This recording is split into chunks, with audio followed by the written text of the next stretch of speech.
It is time for Super Bowl Num Num because it is time to talk about the Super Bowl. Num num num num num. I feel like in sports radio, we have to ignore the Super Bowl for a week and a half so as not to be redundant. Then we can dig into it. And then we can dig into it. So now it feels about time to dig into it because we don't have a show tomorrow. No. And then Thursday and Friday, we'll probably do a lot of it. And then the super big game, and we recap it on Monday. And that's always one of my favorite shows in in the sports radio year. There's just so much to get The Monday into. after the Super Bowl is one of the best shows to do. It's so fun. Yeah. But, yeah. Who's playing? I believe it's that team from, I believe it's that bird team and then the Native Americans. Let me start with this. What do you and got? you said this the other day, and I couldn't agree more. This is a great game and a great matchup, and shut up if you don't like it. Yeah, I mean, I get it's good. We all hate Philadelphia. People are tired of the Chiefs. But I don't hate Philadelphia, and I don't hate the Chiefs. Well, I think people hate the city of Philadelphia. I think people hate Philadelphia fans. I think people hate Nick Okay. Sirianni. Well, then there's your villain. But the bottom line is, you can't because Kansas City's the villain. I also love, I love that Kansas City, by the way, is just finding out that they're indeed a villain. Yeah. People are like, what? People hate us? Yeah, dude, people hate you. But well, it did. Don't you think it's kind of been fast? Like, it's only been this year that I feel like people have started to say that, and it came quick. It did. Well, but that's Steph Curry and the Warriors, right? Like, it comes at you fast. That's a Batman thing. Speaking of the Jordan Mailata, like you either die or you live long enough to become the villain, and Kansas City didn't die, and now they're the villain. I don't remember the Warriors being so abrupt. I do remember, obviously, they win a lot, and they win a bunch, and then eventually you're like, okay, I'm kind of tired of them. I never got tired of them because I think they went from a 6th seed to title winners the next year. I'm pretty sure. Well, what does that have to do with people hating them? Well, you said you don't remember being abrupt. I mean, they went from barely making the playoffs and getting in. And again, thank you for paying attention. We're talking about people hating the champions. Yeah. Right? Like when it becomes that they're the villain. The Patriots are weird because the Patriots won 3 Super Bowls and then had a long break where they didn't win and then they won 3 more. They're in the middle of So this. they're weird. Yeah. But the whole time they were pretty good. So we hated it was just a long slow burn with the Patriots, and they were never that exciting to watch. Yeah, this is. And so it was like, I hate this. Has been quick. Kansas City, I feel like last year, it's great. Patrick Mahomes is great. This year, I hate them. They're the worst. Refs, they just win because of the. I mean, what the hell? Yeah. It's so weird. It is weird, let me just say, I think this is a great matchup, and I would like to frame it in this way. Talk to me, Goose. We often hear talk about coach quarterback, right? We talk about all the great dynasties have the great coach and the great quarterback marriage. Almost always, right? Yep. Name one that didn't have that. You really don't have. I mean, for a dynasty, you can win a Super Bowl without that. Yeah. But to be a dynasty, you always have the combo. Exactly. You just do. And that's what we have with the Chiefs with Andy Reid and Patrick Mahomes. Yes. And I think it's very interesting that the Eagles are sort of the opposite of that. Now, I'm not saying that Jalen Hurts sucks. I'm not. But he's not elite. He's not, and neither is Nick Sirianni. No. And isn't that fascinating? Yes. And also, if we want to drag, and it kind of comes back to Howie Roseman. If we want to drag their last Super Bowl champion into it, they had Doug Peterson and Nick Foles as their coach-quarterback combo, and they won. It really is the outlier. It's amazing, and I think it points to Howie Roseman because their roster is so filthy good. It's the best in football. It is not about coach quarterback, and I think in this world of coach quarterback, Mahomes Reid, it's always about that. Yeah. I think it's refreshing to see Philly here, and we ask the question: can a GM win a Super Bowl without a great coach and without a superstar quarterback? We're about to find out. Well, Philly already did it once. Yes, that's true. They did it once. But, they had Wentz, and then Wentz got hurt, and, they were able to piece it together with Foles during the final weeks. But come on, how many teams? You have to be built really well to win a quarterback with Nick, or to win a Super Bowl with Nick Foles. Yeah, we talk about it all the time. There's 2 ways to win in the NFL, and that is you have a quarterback that covers up all the holes in your roster because you pay him a bunch of money, or you have a roster that builds up your quarterback. Philly is unique in that they have a quarterback that has holes, but he still makes giant amounts of money. And the roster is so good, and they've done such a nice job of drafting, and they've done such a nice job in free agency and trades that they're still able to cover up the holes of the expensive quarterback that can't carry a team. They're really amazing. It really is. They are. That's why I said going into this game, outside of Mahomes, which is a massive advantage. I saw Stephen A was talking with it might have been Orlovsky today, and I thought Dan had a nice pushback, and he said, dude, regardless of what happens in this game, there is going to be the narrative that if Jalen Hurts wins, that Jalen Hurts is an elite quarterback, and it's just not true. Jalen Hurts is not elite. He's not an elite thrower of the football. He's not an elite guy when it comes to reading defense. He's not an elite runner. He is a good, solid quarterback. He is a top 10 to 15 quarterback in the league. He's just solid, but he is in no way elite. And yet, if he wins this Super Bowl and they slay the dragon, we are going to try to elevate him. And Orlovsky was like, stop it. Okay, he is not anywhere near those top guys. He is not Justin Herbert. He's not even in that second class, right? If you could say he's in the back half of that second class, but their roster is so good. And that's the fascinating part is outside of the quarterback position, I do not believe that there is a single position group from Kansas City that you would take over Philadelphia. You wouldn't take their running backs. You wouldn't take their receivers. You wouldn't take their offensive line. You wouldn't take their the tight end. I don't even know if you take their tight end with as old as Kelsey is. Goddard's probably better at this point. You wouldn't take their defensive line. Now, Chris Jones is elite, but the entire Philly D-line is better, including Jalen Carter, which might be the best defensive tackle, including Chris Jones right now in football. You wouldn't take their linebacker. Zach Bond is a defensive player of the year. That group is probably pretty similar, but Philly's is better, and they both have good secondaries. But there isn't a single position group that you would take. And yet going into this, we all kind of feel like Kansas City will win this game. We've seen it before because of Andy Reid and Patrick Mahomes and the fact that in one possession games, the last 17, including the playoffs, the Kansas City Chiefs are 7-0, and we watch them erase a 10-point second half deficit to these Philadelphia Eagles in the Super Bowl. We watched them come back against the San Francisco 49ers. And there's just something about that combo that makes you think that they will overcome. But on paper, Philly, it should be a significant favorite in this game, minus the quarterback position. But they're not. They're not. And that is trust in Kansas City. You know, they get in these games and they win. They confuse quarterbacks. You know, that's the thing. I mean, if they're going to win this game, they're going to have to confuse Jalen Hurts. Yes. Because they can. Philly's offensive line, I just read today that is the biggest offensive line in terms of heaviest and tallest in Super Bowl history. And Did you know that? they're just damn good. Now, the question becomes are they all healthy? Yeah, exactly.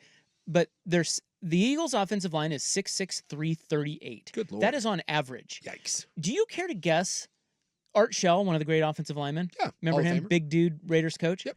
Do you care to guess what he measured up at when he played? I'm guessing Art was probably 6'4", probably 270. So these Eagles offensive linemen, on average, 6'6", 338. Yeah. Art Shell, 6'5", 265. 265. It's unbelievable. Yeah. Wall Street Journal has a great piece, if you've got a subscription, where they put these guys, like Mulata was one, and then who's the other? Becton? Yeah, the Mekhi Becton. The biggest guy. They're the two biggest ones. Yeah. They put their silhouettes next to, like, Steph Curry. Who's the little gymnast? Simone Biles. Like, they're unbelievable. Yeah. So the offensive line should win the game for Philly. That's why they're here. Yes. They're 15-1 since their bye week. They're Saquon Barkley, and that's another thing about Howie Roseman. Give that guy some credit. Yep. He signed Saquon Barkley when nobody wanted running backs. Yep. And he put together arguably the greatest running back season of all time. Had they let him play, he would have broken the rushing record. A lot of that's the offensive line. Yes. In this same article, they were saying that Barkley's getting 3.8 yards before contact. That's silly. That's crazy, that's the best in the NFL since 2016. This is no shot at Saquon Barkley. He is shifty. He is good. But you give any running back 3.8 yards before contact on average, they're going to have that kind of season. Yeah. So what that means is he doesn't get touched for almost 4 yards. And then, of course, he's very shifty. So you can see why they're so hard to stop, where the Chiefs are going to have to win because they ain't – I mean, that offensive line is one of the best we've ever seen. You're right. We have to talk about – we can do this another time. We'll do it later in the week maybe. But Cam Jurgens has been hurt, and Landon Dickerson is hurt. But it sounds like they're both going to play. It's just a matter of how effective they'll be. At any rate, you're not beating that. Kansas City, and I know people will be like, well, Chris Jones and the Kansas City, Dude, this Philly offensive line, that is the unit. Yeah.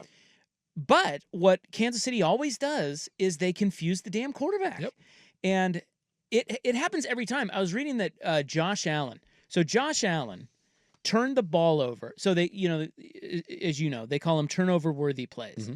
It's where you don't actually turn it over sometimes, but you put the ball in harm where it could be turned over. Or you fumble the ball and you get it back. Yeah. Allen had a couple of because those. if you get super lucky, it doesn't mean you aren't about to turn it over a bunch. Yeah. If you put the ball in harm's way, Josh Allen, in 10 weeks leading up to the Kansas City game, the playoff game, he had 2 turnover-worthy plays. Think about that. He put the ball in jeopardy. It's ridiculous. In 10 weeks, think about all the plays. Twice. You know how many times he did it against Kansas City just last week? I'm guessing at least 2 or 3 times. There were 3. Yeah. And that's it. That's it right there. Jalen Hurts graded out, according to Pro Football Focus, in the first Super Bowl meeting against Kansas City, they graded that as his best game of his career. Yeah. And that's where he got the big contract. And outside of the fumble, they should have won that game. Well, they lost. They lost. Shoulda, woulda, coulda. They lost. That was the best game of his career, and he lost. Now, fast forward to this year, and yes, the offensive line is just amazing, but Jason Kelsey's not in there. No. Juergens is hurt. Dickerson's hurt. And then you got Kansas City, who is looking at Jalen Hurts, probably licking their chops, because I don't know what you think about Jalen Hurts, but that dude has been holding on to the ball right and left. Yes. He is not the same Jalen Hurts. No, he's not. I don't really know why. Maybe it's his knee. Maybe it's the OC. I don't know, but this is not the same Jalen Hurts that played the best game of his career against Kansas City the first time around. So why on earth do we think Jalen Hurts can beat him this time around? Well, I think what's happened with Hurts as it's gone on is they were so RPO heavy, and I'm not saying RPOs are dead, but the NFL, like everything else, is adjusted, and teams have adjusted to what Philadelphia is doing, and they no longer just RPO you to death. And Hurts really makes his living just throwing the ball to the outside of the numbers and the go balls, and you have 2 elite receivers on the outside. Where he struggles is what you said, is when you have changing looks. Exactly. And no one changes their looks better than what Kansas City does. Well, that's the whole thing. That's what Kansas City does. Yes. So I am really struggling to find the Chiefs have a real problem with the Philly offensive line and Saquon Barkley. Yep. They do, and they know that. Yep. But I have a really hard time getting past how on earth Jalen Hurts, the way he's been looking and knowing what Kansas City does, how the hell does he beat them? So then you just you key on Barkley. Yep. You make sure he doesn't break the long ones. He's probably going to get some. They're going to move the ball. They're going to get into the red zone. But you got to be good on third down. You got to make sure he doesn't break the long ones like he's been doing. And you got to confuse Jalen Hurts. You do that, you're going to get a turnover or 2, and you're going to win the game. That's what Kansas City does. Yeah. I just don't see anything from Jalen Hurts that leads me to think that he'll be so extraordinary like he was last game, which, by the way, they didn't even win. No, the only thing I'll say if you're a Philly fan is Jalen Hurts, the game he played against the Commanders, and I get it, the Commanders defense is not the Kansas City defense, especially with the looks that Spags can throw at you. That's the best that Jalen Hurts has looked all year. And I said it. If Jalen Hurts plays the game he did against Washington, they can beat Kansas City. But won't. That's a big if. I know. He won't. That's 2 different defenses. The other one, too, is that if you are Philadelphia, you are going to come into this, and the game plan is simply run. But Casey knows that. Casey knows it. And so again, it goes back to Jalen Hurts. A lot of teams stack the ball. They're the 28th or 29th passing offense in the league, and yet it's still one of the best offenses in the league simply because of Saquon Barkley. Look, well, and the offensive line. And the offensive line, exactly. So this is going to be, I know it's simplistic. If Jalen Hurts plays a good game, I think Philadelphia will win. To your point, do I think Jalen Hurts is going to play a good game against Kansas City? No, I do not. Which is why I think Kansas City will win, despite the fact that I think Philadelphia has top to bottom a superior roster at every position outside of that one. If he holds on to the ball like he has been, he's in trouble. I don't care how good their offensive line is. Chris Jones is going to murder him. Yeah. He's going to feast. Yeah. And so I mean, the other one that I hope that Philadelphia does is you got to take the training wheels off, and I would love to see Jalen Hurts get involved in the run game. Like design quarterback runs. like non-scramble runs. Non-scramble stuff. And that's the other one. People think Jalen Hurts is this mobile runaround quarterback. He really is not. Get him involved. And I understand the knee is banged up, and I understand he's battled injuries. Dude, it is the freaking Super Bowl. And you know they are going to be loading the box against Saquon Barkley. Get Jalen Hurts out on the edge. Get him involved in the run game and try to loosen that up. All right. Well, we've got numbers coming up on our Super Bowl num-num. You see that? Num-num? Num. Numbers. Oh, yeah.